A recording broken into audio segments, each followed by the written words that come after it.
You're listening to the Naptime Empires podcast with my mom, Nikki Elledge Brown. Mom, your show's on. Thanks, bud. I got it from here. Welcome to the Naptime Empires podcast, refreshingly honest conversations on the realities of parenthood and entrepreneurship. I'm your host, Nikki Elledge Brown. Let's get started.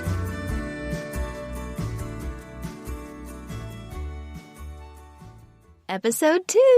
You know what that means. We are officially on a roll, and I'm super excited about this episode. I have a feeling I'll say that about everyone. But in particular, I'm really happy for the opportunity to introduce you, if you haven't met her yet, to my dear friend, Dr. Kristy Goodwin. I'll tell you more about how we met in just a second, but first let me read you her official bio. She's a speaker, an author, a mum, as you say in Australia, of 2, and she takes the guesswork and guilt out of raising kids in the digital age. She arms parents like you and me with facts, not fears, about the best ways to parent when it comes to technology. She helps parents ditch the techno-guilt and raise happy, healthy kiddos who thrive online and offline. Her book is called Raising Your Child in a Digital World, Finding a Healthy Balance of Time Online Without Techno Tantrums and Conflict. And I have something exciting to tell you about that in just a second. But first, a little background on how we met. So Kristy was literally the second person out of several hundred now to enroll in my signature program, A Course About Copy. So she started off as a dream student and then became a dream client, and now she has become a dear friend of mine. And I wanted our conversation to be the first non-my story sample that you hear, because she's not just building her own Naptime empire. Her Naptime empire is directly related and relevant and beneficial to us. I mean, hello. I don't know about you, but I couldn't possibly imagine building my own Naptime empire without the help and assistance of technology at some kind. Actually, right now, as I'm recording this, Bryson is sitting to my left in here in the closet/studio, and he'll be the first to tell you he loves some of these apps that actually Miss Kristy, Dr. Kristy, is going to be telling us about in just a few minutes. In this conversation, just a few things we cover: why she doesn't believe balance is a goal worth striving for, how a conference call with one of the world's largest corporations forever changed how she operates as a mom and business owner, why she sees kids as the greatest recalibration tool, the truth on screen time and green time, what really is healthy for kiddos and for us. I mean, hello. It's not just an issue with kiddos, let's be honest. What we need to know about what she calls infobesity, digital dementia, and the state of insufficiency. Plus, at the end of this conversation, we both share a couple of our most awkward/embarrassing pumping stories, air travel edition. So there's a bonus for you. In celebration of Kristy and all of her awesome, and in celebration of the launch of the show, we're going to do a giveaway of a copy of her book. So make sure you head over to naptimeempires.com. Just click on the podcast tab to find the show notes for this episode for details on how to win. And that's all I got, my friend. Without further ado, enjoy a conversation with the brilliant Dr. Kristy Goodwin. All right, my friend, Dr. Kristy Goodwin, thank you for shifting schedules around so that we could do this, because we had this entire conversation recorded, and then when we actually listened back to it, it was just not happening. So thank you for take 2 and coming back to share more goodness. I know that this conversation will be exactly what it needs to be. My pleasure. You've actually got me to escape the morning chaos of school drop-off, so I had a good excuse to skip it today. Right. And all that to very good grandparents. So thank you. Yes. I look forward to that being our reality next year too, when grandparents and aunts and uncles are all within reach too. Okay, so to restart this conversation as if we're starting it for the first time, I love to just open by having you kind of paint the picture of what the family and business dynamic looks like. So when you started your business, and I know you have 2 little ones, so where did they fall in that timeline? Business first, babies first, and how's that been developing over there? Got it. So I birthed a business and my first baby within about 6 months of each other. I finished my studies doing a PhD, and then I thought I'd launch straight into my own business. And then I fell pregnant within 6 months of starting that business. And I was really lucky. My firstborn Taj was, after about the first 12 weeks, a brilliant sleeper. And I know not all mums are lucky to have that, but he napped a lot. And I literally started to build, as you call it now, a Naptime empire. one of my beautiful friends said to me, you'll never get as much done in your life as what you do during nap times. Like, it's the best productivity tool you'll ever have. And she was so right. You know, there were days when I wanted to nap and I did nap. And, you know, we all know sometimes that's the best thing that you can do.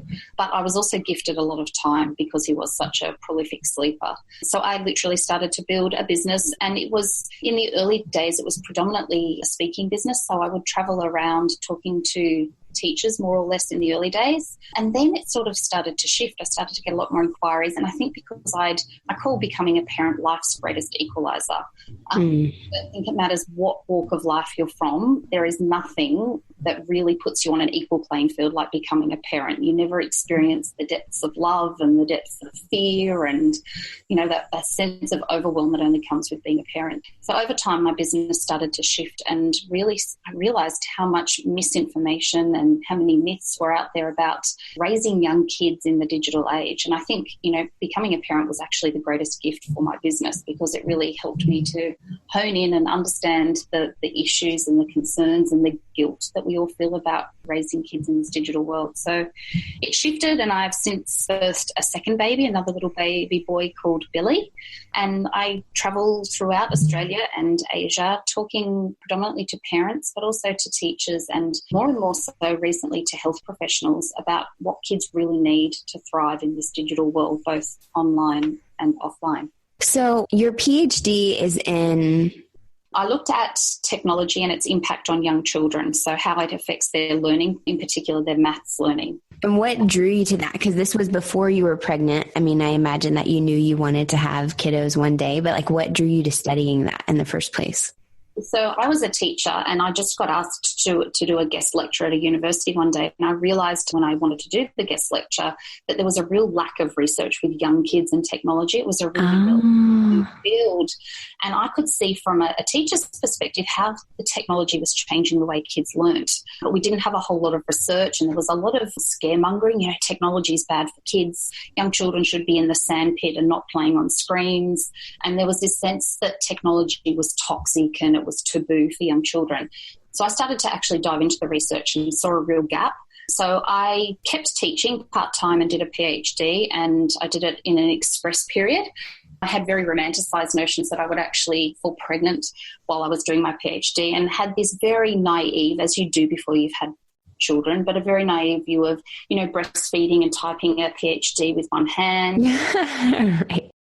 And, you know, putting the baby on the bunny rug on the floor and typing away. You know, I'm so grateful that that didn't unfold. You know, God had a bigger plan and a much smarter plan for me. So I finished the PhD. And then, yeah, as I said, it was actually a awful conversation I had with my childcare. We have clinic nurses here. And when I took my eldest son for his 6-month check, I'd been to the paediatrician and we got the all clear, but I was the A-type mum. So I thought the paediatrician may have overlooked something or missed something. So I took him for a check with the clinic nurse, and she was doing all the regular checks. You know, is he having tummy time? Is he babbling? Is he starting solids? And then she turned to me, and she didn't know what I did for work, so she didn't know I was a researcher in this field, and asked me what apps I was using with my son. And he was 6 months, and I almost fell off my chair. And she asked me again, and I started to think she's tricking me. You know, she's trying to see, am I giving my baby screen time? Because, you know, there's a lot of stigma and we're told don't do it and it's bad for kids. Right. I thought she was to trick me. And she proceeded to tell me that at 6 months of age, he should be on my iPad and he should be learning his letters, shapes, colours and nursery rhymes on the iPad at the ripe old age of 6 months. I was absolutely flabbergasted. I hadn't, you know, foolishly, first time mum mistake, made the appointment at 9 a.m. So hadn't had a coffee, you know, sleep deprived, incoherent, and I was flabbergasted by her questioning. And I went home, gathered my thoughts, and ironically I started a social media campaign that babies need laps, not apps. And of course that social media campaign went viral, and then girls in my mother's group started asking me, you know, is it okay geez, my child watches Baby Einstein DVDs and my husband watches sport all weekend with the baby on his lap. And I realised, from Joan's questioning to the girls in my mother's group, there was no one actually making this information and the research that I love, another self-confessed nerd here, no one was translating that and making it digestible and accessible to parents, and to health professionals. And as a teacher, I knew this research wasn't getting that far down the pipeline. So, right. Yeah, it's I wish I had a more glamorous story, but I sort of fell into my work from there. I love it because to me, it's jaw-dropping to imagine. I mean, I know that we all have technology and screens everywhere, but I still just can't imagine a nurse actually asking and being so certain that, like, this is exactly, of course you need to be, indoctrinating the little ones with their ABC. I mean, regardless, ABCs, whether it was on a screen or a flashcard at 6 months, that's just like, nah, you don't have to do that. But that's why I'm so thankful that there are people like you and that you did follow that nudge, because one of my favorite things is your approach to it, where you're very clear. And I like how you use the word alarmist, as in not to be an alarmist. And we don't need to jump to these wild, crazy, controversial, sure to go viral conclusions about screen time and when the guidelines change and what that has to mean for everyone. And so I just really appreciate your approach and your perspective from having one foot in the real life with your two little ones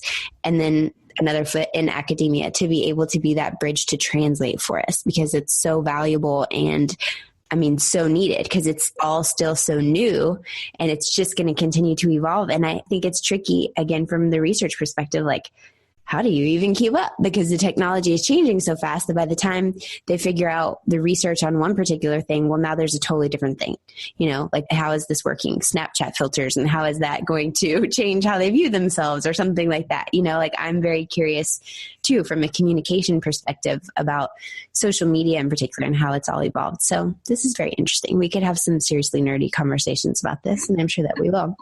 But let's go back to the Naptime Empire aspect, because again, that's why I'm like, you're such a perfect guest for Naptime Empires, because what you actually practice and preach in your business is centered around something that's super relevant to this particular crowd, but also you're part of it. So I'm curious about the meta side of, like, you and your business evolving. And I'm selfishly curious because I have a feeling that I'm going to want to do more in-person stuff once we move back to Texas. And so I'm curious, how did you make that work? And then what ended up shifting from having that more in-person model especially when he was super young?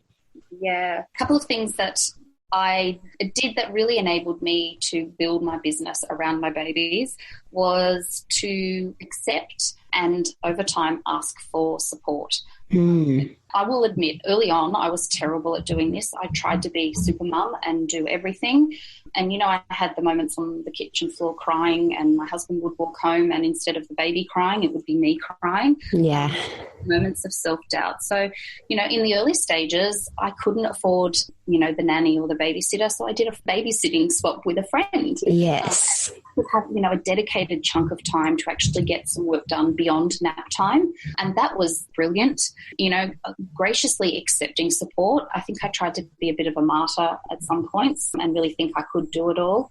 And it wasn't, until my mum actually said to me, Kristy, we really love spending time with the kids. It's a gift for us. And I'd never even thought of it from her perspective. I always thought, not that it was a burden, but I was asking for help. And it was her reframe that really made me see that it was a gift that she was offering and that she benefited, and my parents-in-law too. So definitely asking for support when you need it, accepting it, graciously accepting it when it is offered, and simple things like support in terms of having a group of like-minded people. I'm very lucky that I've got a mastermind group, and it is the biggest blessing. They're mums in business who understand, the joy in the juggle of blending, and I'm really careful about the word balance. We can talk about that perhaps later, but blending motherhood and business together. And so the support from that mastermind group, we meet in person once a month at a cafe, and it's just so fantastic to bounce ideas off each other. And sometimes, we're dealing with,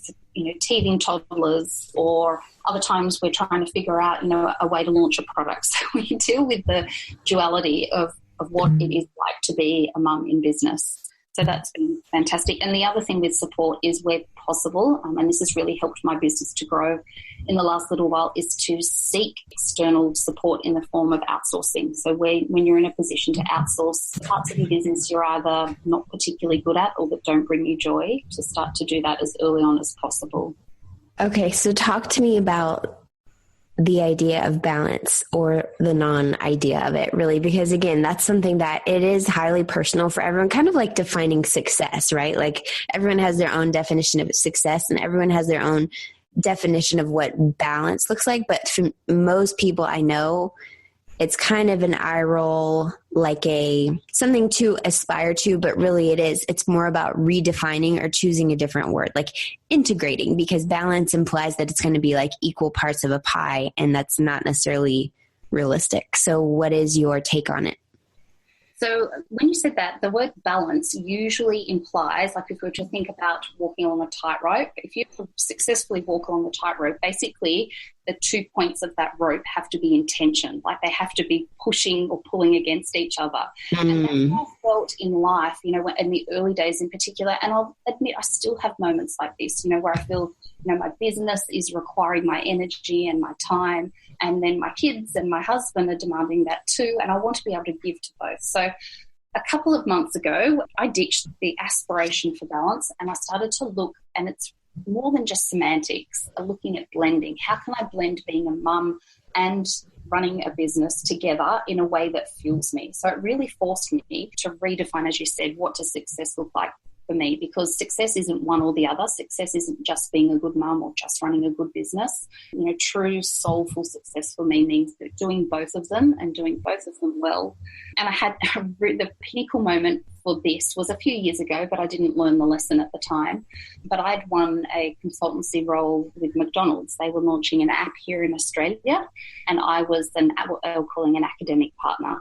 And we had a conference call lined up. The project timing had blown out from a whole series of cascading events, but it turned out that the project was actually still running after I'd had Billy, my second child. And we'd organised a conference call, and I was feeding Billy, I was breastfeeding Billy on this conference call. Thankfully, it wasn't a video call, just an audio call. And I thought I had, everything together, sleep deprived, but I sort of had some ideas coherently organised on paper. And there were a team of, executives from McDonald's on this call.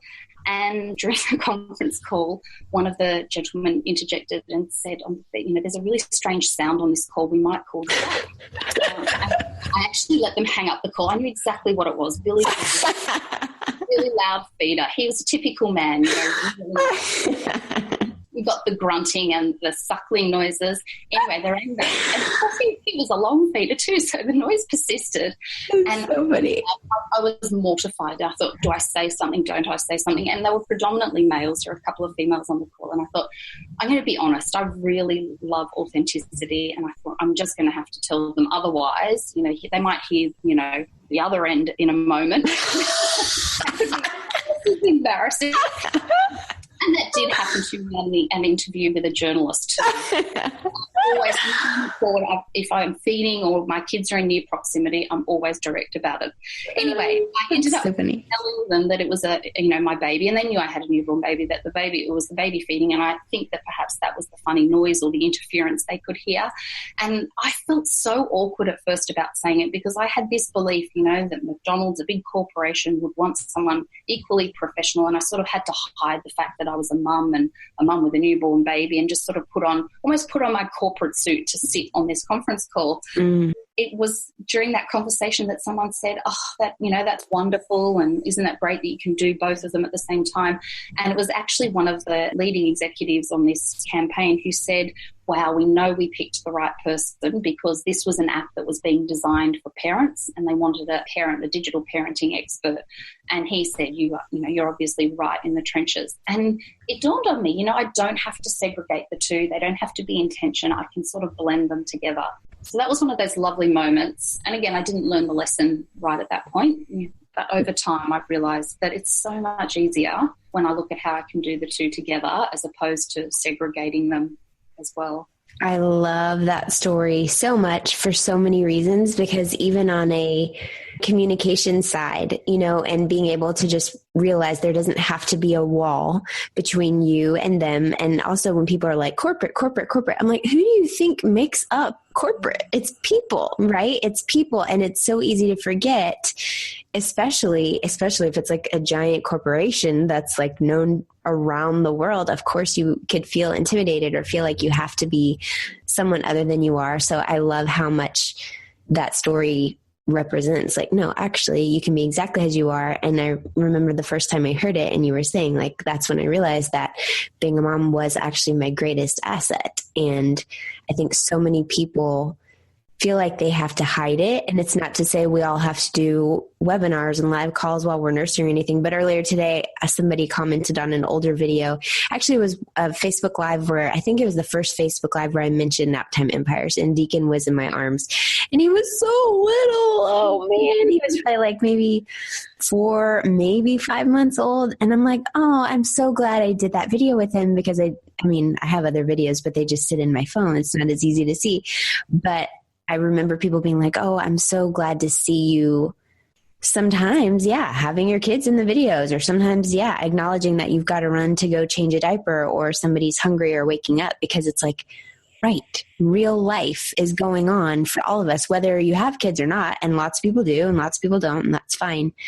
But it doesn't change your credibility and it doesn't change the value that you have to offer. And in many cases, it makes you even more valuable for that exact reason that you shared. So kids are also, I think, I often refer to having my kids as the greatest recalibration tool, because you really are forced to recalibrate your priorities and your values and to reassess what's important. So it's almost like this forced contemplation of what's really important and what you value. And as you said, I think people really appreciate that rawness and you being authentic as well.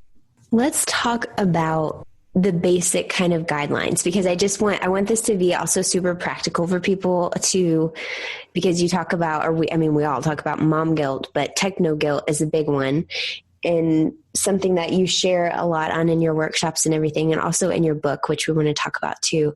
But like, what are some of those basic guidelines? And I know you're not necessarily a fan of saying like a time, but just some general rules, for those of us who are like, okay, just 1 more minute. Okay, here's your iPad or whatever. Like, what are good guidelines for what makes quality screen time? And how do we know quality screen time versus green time? And how do we manage that? What are your basic 101 kind of tips?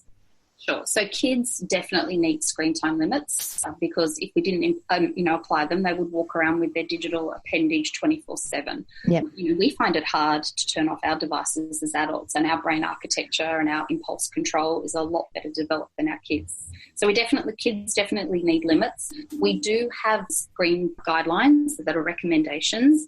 And look, we need to be mindful. Kids can use certain amounts of screen time. What I say to parents is, rather than focusing just on the how much, figure out what's a good tipping point for your children. Many of us have endured our kids' techno tantrums when we ask for our iPhone back or the laptop lid to be shut or the TV to be turned off. So what we want to look for is an amount of time that doesn't always result in the techno tantrum. We also need to consider, what are our kids doing with a screen? Are they being active? Are they interacting, or are they being passive, sitting there like the digital zombie? Is it education or is it entertainment? Is it leisure? Is it learning? So we need to look at what they're doing with the screen. We also need to, and a couple of things that we haven't really thought about is what time of the day are kids using screens? We've got lots of research that tells us that the 90 minutes before nap time or sleep time the use of screens can interfere with the onset of sleep. And we also need to look at how kids are using screens. Are they using them in the right ways for their vision and their hearing and their posture? So we need to certainly look at the how much piece, but also beyond that, what are they using? When are they using it? And how are they using it? So that we don't need to feel guilty about a bit of screen time each day. And if, as you said, they're getting some green time outside, all of the basic things, then we don't need to fret about their time with digital devices. And what's one thing what are some of the criteria you use when you're deciding because I know once upon a time, I can't remember. I mean, it had to have been Bryson because Deacon wasn't born until, 10 and a half months ago at this point as we're recording this. But I was like, I knew that you had written something on the top apps that you would actually recommend. So when people are looking for apps, and I'm serious because I need to like pass this section of the podcast over to Jeremy so he can listen, because I'm like, don't just willy-nilly download apps just because Bryson wants them. I mean, what would Kristy say? And I'm seriously like, no, seriously, Kristy would not approve of that one. So what are some of the criteria? I mean, you just basically explained some of it, like education versus just straight up entertainment, and are they actually being active and learning? But do you have any favorite apps that you love to shout out? Yeah, I do. Depending on the age range of kids, I often recommend looking for really good quality app developers, because chances are if they've made one good quality app, they've made other ones. A couple of my favorites are Tokaboka. They make brilliant play-based apps. And again, it's encouraging kids to use language, to be interactive. They're not sitting there, passively watching YouTube clips. And it's not to say they should never do that. There's merits in kids watching educational YouTube clips or informational YouTube clips. But when children are playing and interacting with their screen, their brain's switched on. They're using their higher order thinking. So Tokaboka is usually one of my favorites. I also recommend Nosy Crow. They've brought to life all of the traditional fairy tales in amazingly interactive book apps. And they've also brought to life, do you remember the flip-flap books where you could flip half the page and flip the other half? They've brought to life that in a digital version. Amazing, really clever. So for kids of that sort of preschool age range, for older children, some really good quality apps, particularly educational types of apps. A company called Shiny Things, they're an Australian company. They have made some incredibly engaging and interactive maths apps. So many kids, hate maths, find it hard to learn, but these are very much game-based apps, and they let kids experience success. So they're more likely to, rehearse and practice their times tables if they know that they're incrementally making success, and they actually are disguised as games. So Shiny Things is another one, and Motion Math are another company that makes some brilliant, if you're looking for purely educational content. But the best app any parent, wherever you are in the world, can download. It's free. Common Sense Media, they've made an app called Kids Media, and they review apps, websites, movies, television shows, video games. So you can download this onto any device, Android or iOS device, and you can search for whatever the media is that your child's looking at, and you can get a review as to whether it's age appropriate. So that is my tip for all parents, to download that free app. Okay, cool. And I will link to all these in the show notes, y'all. So don't worry about, writing it all down right now. You can just go to naptimeempires.com, search for Kristy, and you will find the show notes there. So, okay, well, that also just made me think of, because the other day, we love Tokaboka apps here too. And the other day, Bryson and I were looking for a video on Spanish because he's in a Spanish class at school. And I was just wondering if there were any good YouTube videos that would be fun for us to watch together to practicar nuestro español. And so I'm pretty sure it was like an Endless Numbers, because you recommended once upon a time an Endless Numbers app. And so there was an Endless Spanish one or something like that. But I made sure to be looking at who had actually uploaded that video to YouTube. We were watching it on the TV together. But because of what you were talking about the other day, which is where people are uploading videos that seem like they're kid friendly, and then a couple minutes in, there could be something horrible. And I think that's what you were talking about. I haven't clicked the YouTube from your Australian Today show clip, but can you just tell us a little bit about that? Because I think that a lot of people probably have no idea this is a thing, and it's very important because they can't unsee this stuff.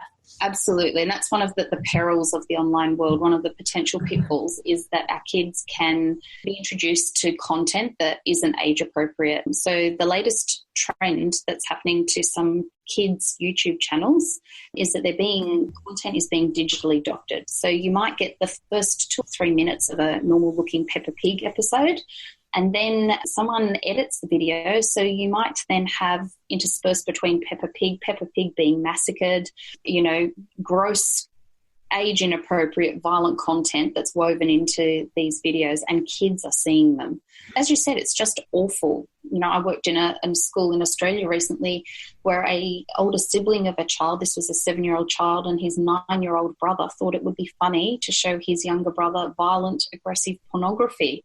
Oh, no. And this, you know, and this was at home, and this 7-year-old boy is still having trouble sleeping because he says to his dad, I can't rub the photos out of my eyeballs. Mm. And so that is one of the risks. And, you know, kids are playing in digital playgrounds without often adults supervising. So we have to be careful of those risks.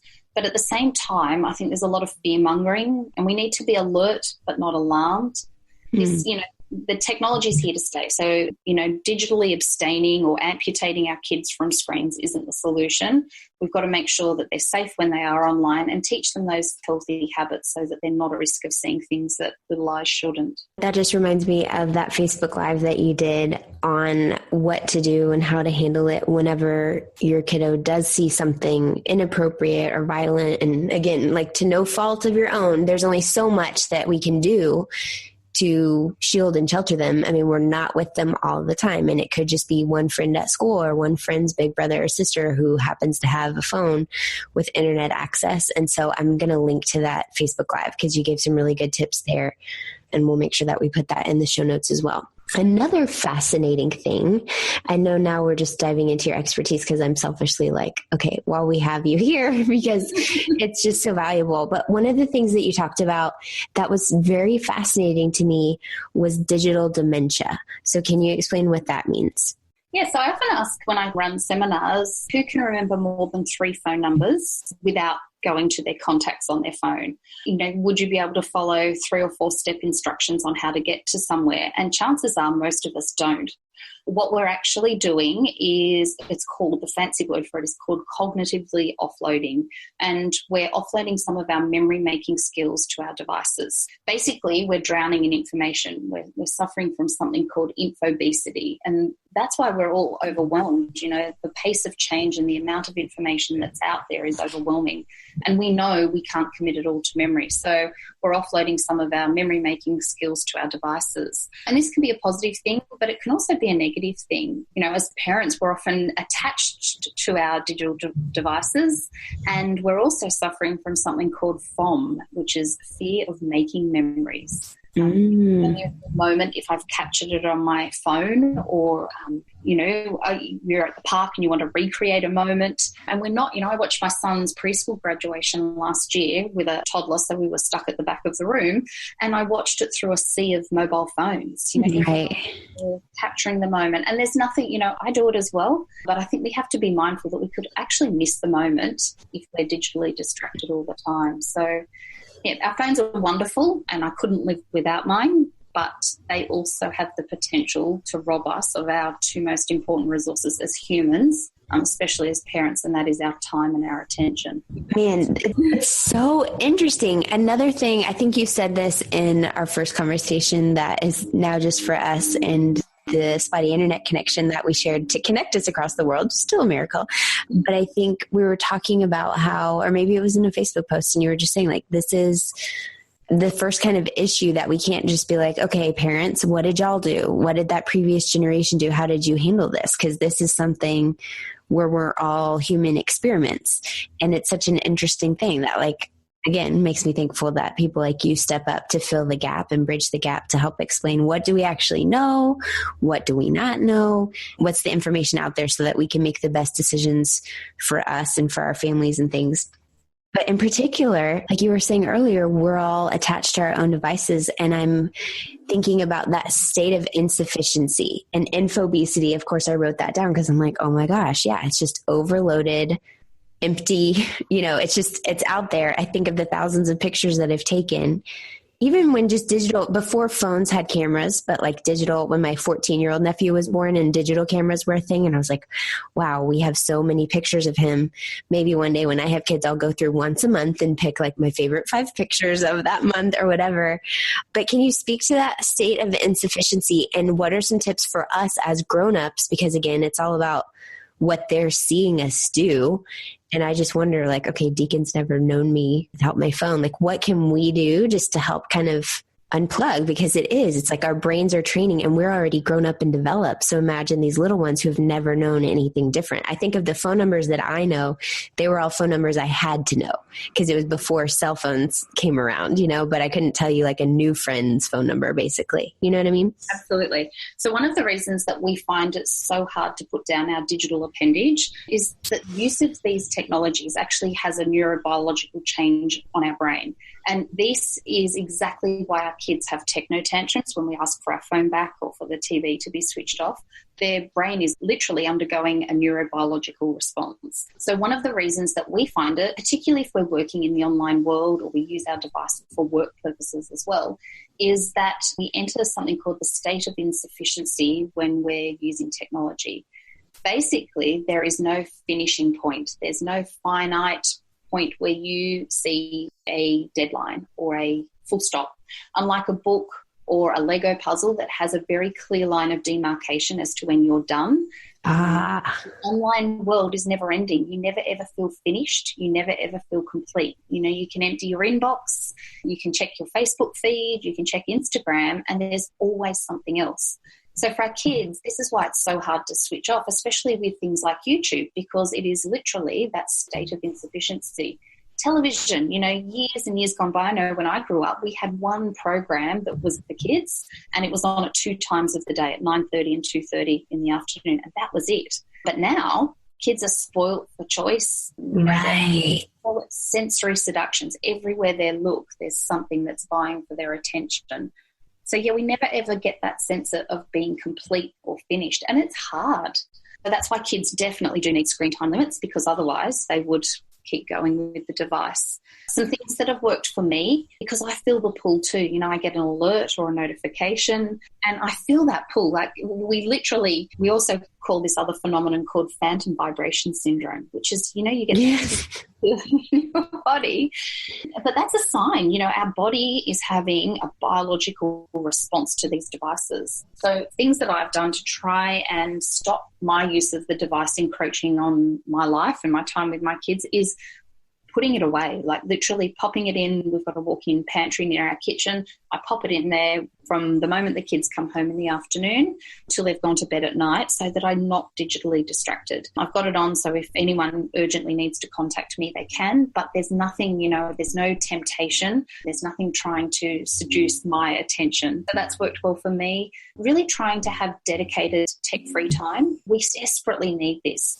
We need unplugged time. So I've tried to intentionally carve that out, usually over the weekend, but designated times of the day where I can go without using a device. And for me, another thing that's worked really well is having dedicated social media hours, because that is a really huge time suck for a lot of us. I found that actually scheduling that in and trying where I can to stick to that has made that a little bit more helpful as well. I'm totally going to have to physically put it somewhere else and just experiment and baby step my way into that, because I know I feel so much better when I'm not. It's like I literally can be holding it and then just scrolling and scrolling and scrolling and scrolling. And I go through the same, mail, Facebook, pages, app, Instagram. And it's like, what am I even doing? And how much time I actually spend doing that, and not intentionally, just out of sheer habit. And it's like, I've really got to do something to actually break it. And the one weekend that I did, it was so amazing when I was like, I'm not going to any of the apps all weekend. And I think I started it on a Friday night. I was like, okay. And honestly, Kristy, it was just while I slept, because I had been doing it while I slept, basically like in between when Deacon would wake up, then I'd come back to bed and then I'd just be scrolling on my phone. And I'm like, what are you doing? Go to sleep, you crazy woman. And so I was like, okay, just till I wake. Okay, cool. Well, that was really great. And I got some better sleep. Okay, what if I did it till tonight? And then I committed to the whole weekend. I read a book, an actual paperback or a hardcover, but an in my hands book, and then half of another one. Like, it's just so bizarre how easy it is to stay plugged in all the time on autopilot and not even realize it. So there has to be some kind of like conscious shift in accountability to at least experiment and see what, makes sense for you and everything. Cause again, we don't necessarily have to do away with it. There's so many great things. And obviously we met because of the internet and because of technology, but man, it can so easily zap, like you said, those two precious resources of time and attention. Can I just explain why? I think yes, why our kids find it so hard to switch off and why we get the techno tantrums. It's exactly the same reason that you got that, I call it the Facebook fix. Like, you feel good once you start looking at it. And our brain releases the neurotransmitter dopamine, literally the feel-good hormone, when we're using technology. So that's why it can have that addictive pull, because we get a little squirt of dopamine in our brain when we're using technology, and our kids get exactly the same thing. Doesn't necessarily mean we're addicted, but it does mean that we're getting like that feel-good hormone. You talked about something that I am so passionate about. I call it digital sabbaticals or screen-free Sundays, but just some dedicated tech-free time.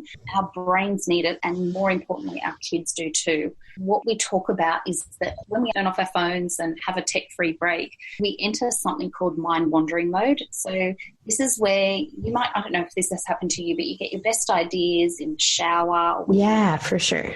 Or when you wake up first thing in the morning.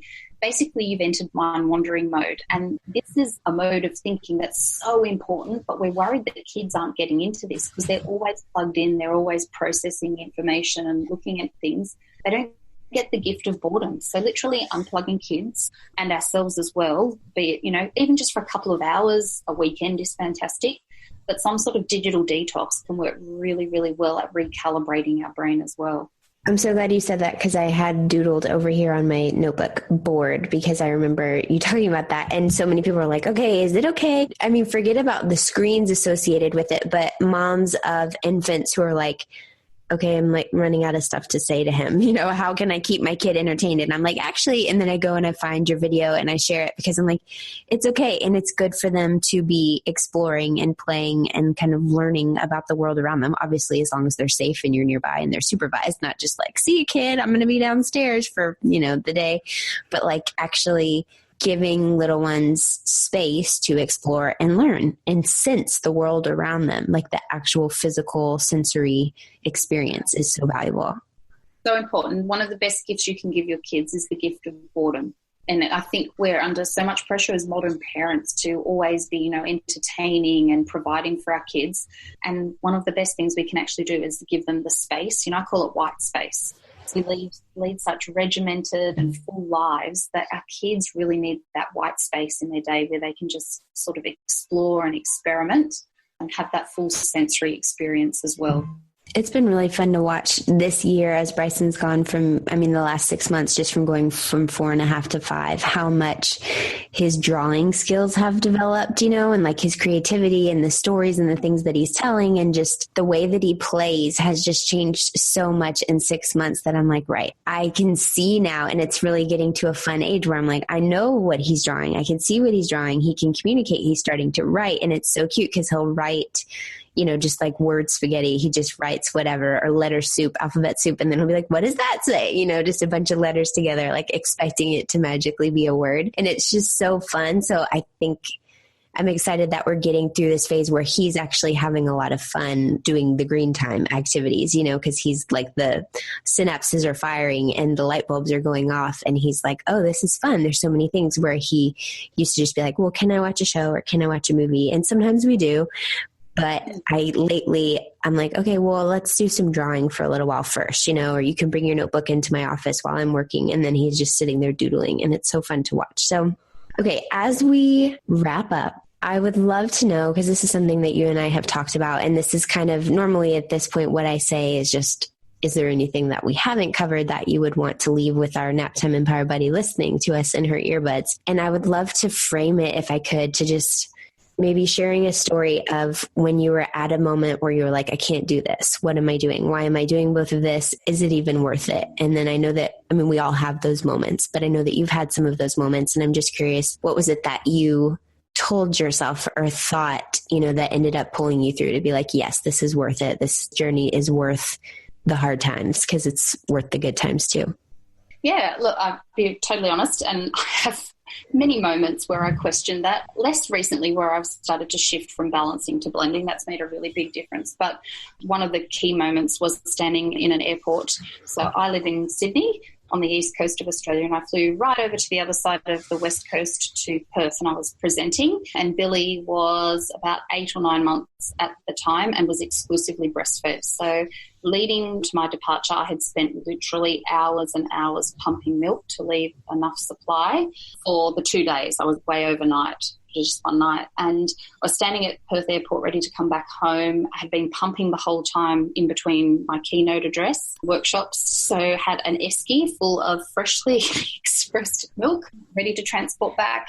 And I was on the red-eye last moment flight to get back to Sydney, and I could feel something wet on the side of my dress. And I looked down, and of course all of the expressed milk had leaked out of the And for anyone, hormonal woman, literally hours, it's liquid gold. My husband used to call it liquid gold, and it was heartbreaking. And so that was enough to make me start to cry. And then over the loudspeaker, they announced that the flight had been cancelled and there wouldn't be a flight till the next morning. And I had that full sobbing hysteric. I must have looked like an absolute crazy woman standing in that flight queue. It really was that, what am I doing? I can't juggle this. So the flight got cancelled, and thankfully everything got sorted, and I managed to get back to Sydney with very full boobs and a very excited baby.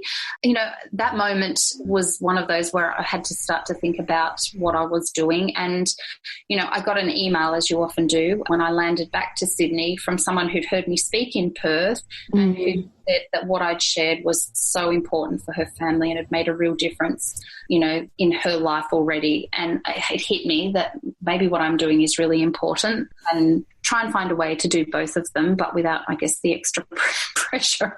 Right. And flights. And anyway, it all worked out. But yeah, I've definitely had those moments. And I think it's that belief in knowing why you're doing what it is that you do. I think if you've got a really powerful and motivating and authentic reason for why, you will find a way and things will work out. So, and I think not to postpone progress. I'd always, I'll wait till the children are a bit older, but I think getting in there and just doing what you can with the time that you've got available is another good bit of advice as well. I love that. And I love the story, which reminds me of the pumping story that I know I have told you, because thankfully, me and Deegan have been pretty inseparable for most of this first year. But the one day that I did flee the country and I went north to Toronto to do some videos with Natalie McNeil, first of all, going through customs with all the breast milk, I was like, does this count as dairy? Like, I don't know. Does this count as a thing? Like, is this okay to bring through? But I was like feeling so sly when I was pumping, and I was like super stealth mode I had a cover, and then I had borrowed my cousin's portable pump so it didn't have to be plugged in. And I was like, oh yeah, I got this under control, and I have to pump a couple times a day, whatever. And then I got up to go to the bathroom because I was going to rinse the pump parts. And then I got to the bathroom and realized H to the nah, that's not going to happen because the sink was like 2 inches deep. So I would have been touching the pump parts to the actual sink, and that wasn't going to happen. So I turned back around to walk back to my seat, and the guy in front of me, it was just like my solo seat and then his solo seat, and then this little tiny like bed skirt that was hanging from the ceiling to separate the first cabin from where I was. And he holds up my pumping bra and he's like, is this yours? And I had forgotten I did all the things, and I disassembled my whole self and got myself put back together. But I had forgotten to like swing the nursing bra off of my waist. So when I stood up to walk confidently and super smugly toward the bathroom, the nursing bra had draped itself over his seat in armrest. And I was like, oh, dude. But again, I don't even think he knew what it was. But I mean, I was so smug too. I have a selfie now. I'll have to post a picture in the show notes of the selfie of me smugly pumping like, ooh, Naptime Empires, #Naptime Empires. I've got this under control. And then, yeah, that's the stuff. You have to be able to laugh and to be able to cry and to be able to pull yourself together, man, and keep moving forward because it is worth it. And I am so thankful to you for being a living example of it. But again, just really like this practical wealth of knowledge that sits between your ears and thankfully now in book form. So, and we talked about this kind of at the end, and I still don't have a real plan for it yet as we're recording this, but I will let you, our fellow friend and listener, know that I want to do a giveaway of Kristy's book. So come on into the group. Again, go to naptimeempires.com. We have, just find the link wherever it is to join our Facebook group, the Naptime Empires Playground, and we'll do a giveaway because I want as many people to know about your work as possible because it's important to just be intentional. And there's no shame, there's no guilt, there's no, like you said, no alarm. It's just, this is important stuff to think about. So thank you again so much for coming back on. For, in theory, you're like my first repeat guest of 2 full episodes. And yeah, I definitely wanted this to be in the first batch because it's so important. So where can we find you? Again, obviously we'll have your show notes and we'll link all these places up, but where are the best places for folks to connect with you and learn more from you?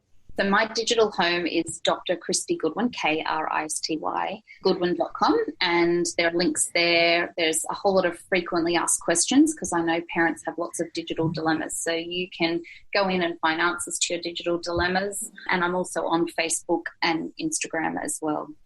Fabulous. Well, Dr. Kristy, I appreciate you in so many ways. Thank you again. My pleasure. And thanks for getting me out of school run too. Bonus. This show may be over, but the conversation is just beginning. Head on over to naptimeempires.com/Facebook so you can join my free... Wait, did I say free? I meant priceless, rapidly growing community of Naptime Empire builders for deeper discussions, behind-the-scenes scoop, and of course, updates whenever I've got new stuff coming up for you. naptimeempires.com/Facebook. See you there. See you next time. Thanks for listening.